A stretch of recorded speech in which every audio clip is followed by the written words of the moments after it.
家人们，你说说，这俺俊姐到底是她心里也不知道是想哪一出。早几天嘛，一比二比的，非说想管俺妈的，叫俺给她带点钱。这还没有也搁他家住一天呢。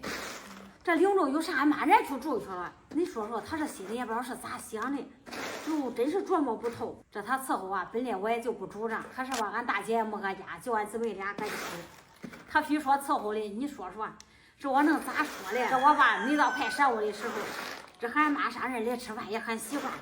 这说也是他跟着俺俊姐的，这我心里还是不踏实。哎呦，这也就上午了，我都不捡了。我过去瞅瞅，一上午俺俊姐给俺妈做饭了。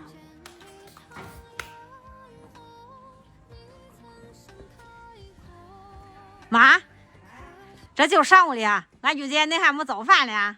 啊，我都喝点茶，我去上村去的。哦，那俺俊姐呢？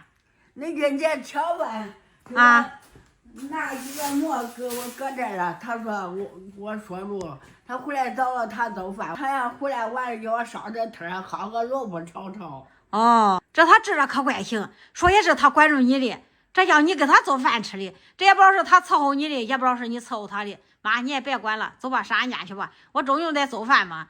这个他愿意啥时候回来了，叫他自己走着吃吃算了。那中了啊。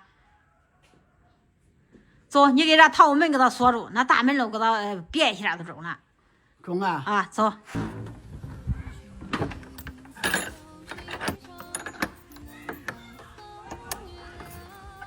妈，那恁不是跟俺俊姐也住的好好的吗？这咋又回来的呀？恁俊姐说啊，这个叫我回来方便看看电视，这个黑了他过来走呗。哦，我知道了。哎呀，那中啊，那咱走吧。走。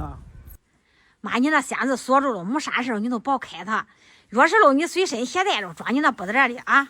中了。